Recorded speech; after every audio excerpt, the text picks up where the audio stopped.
What up, gamer folks? Stevie G here from Pickpocket Press, and today I've got a 5-minute video on low fantasy gaming.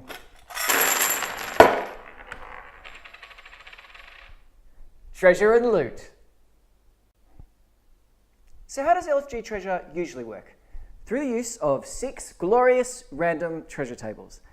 They are carry loot, trinkets and curios, valuables, lair treasure, one-shot magic items, and permanent magic items. Table number 1, carry loot. So the carry loot table is a D100 table, and it's supposed to represent the sorts of treasure you might find, low-end treasure that you might find on up to maybe 2 dozen individuals. So you just roll once, and the result is the treasure for all the creatures. And look, it's generally something from a few silvers up to, at the very high end, about 100 gold, something like that. But also, I should note that the table includes, the carry loot table includes some entries where just nothing is found of any significance.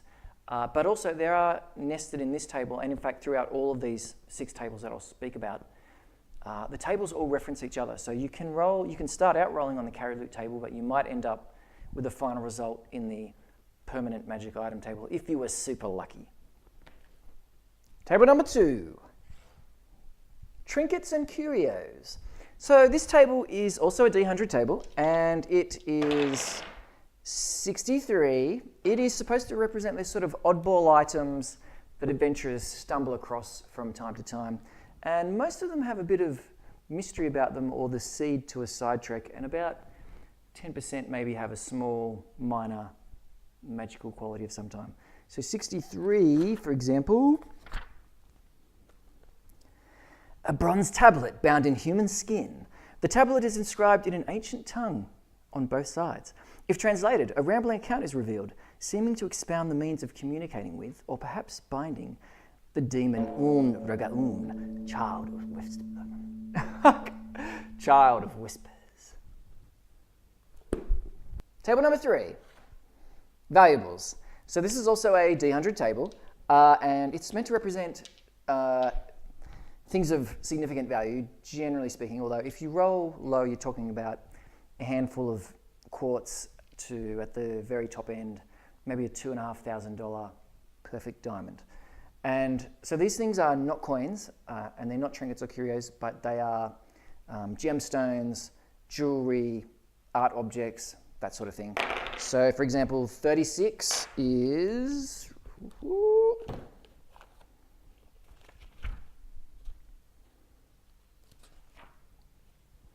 36, a 3-inch brass orb decorated with a platinum rope pattern, 220 GP.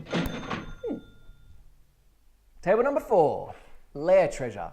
So everyone loves rolling on the lair treasure table. This is the table for the treasure that you might find that represents, up to a few hundred creatures in a base of operations somewhere. It needn't be that many creatures, it might be 20 or 30 creatures, but so this table's a bit different because it's based on the hit dice of most of the creatures, or maybe the leader that's involved.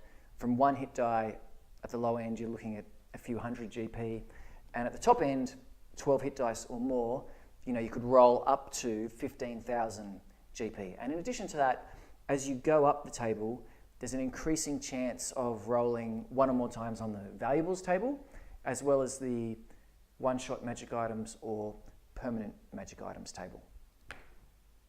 Table number 5, one-shot magical items. So actually this is 2 tables. There's scrolls and there are potions. Both D100 tables. Scrolls, the higher you roll, the more likely you will get a more powerful spell or spells. And actually one point of difference with LFG is that any character can attempt to use a magical scroll, not just magic users.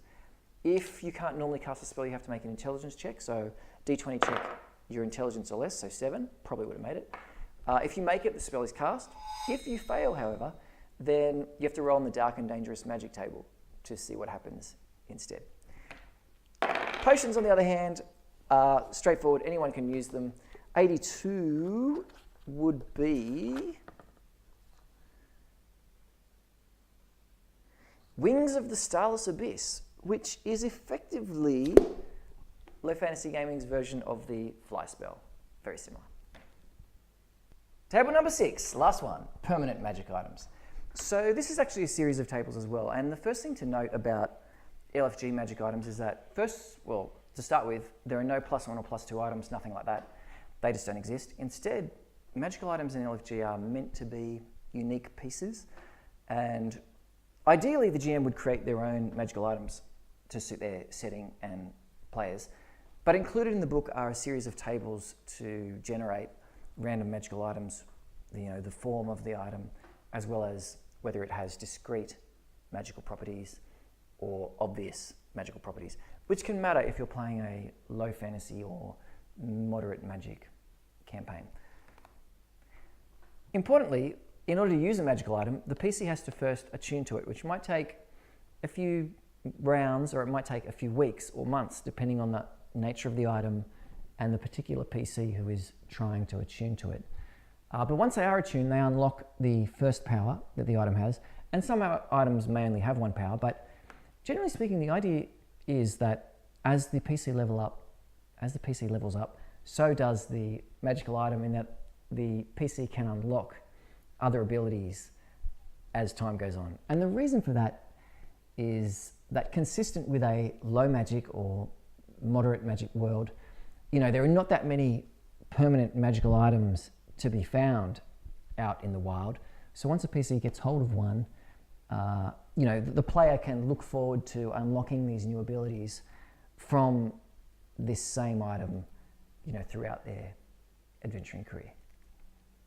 All right, and that's it from me. Thank you so much for watching. I hope you enjoyed it. I hope this shed some light on how treasure works in Low Fantasy Gaming. And actually, before I go, if you're looking for more mundane item random tables for starting gear or salvage from a battlefield, do check out our free starter adventure, Call of the Colossus. There are 2 D66 tables in there for that sort of thing. So D66, you roll D6 twice. 3, 1, 31. Yeah, check that out. Otherwise, thanks again, and next video, yeah, I really don't know what it'll be yet. But till next time, cheers.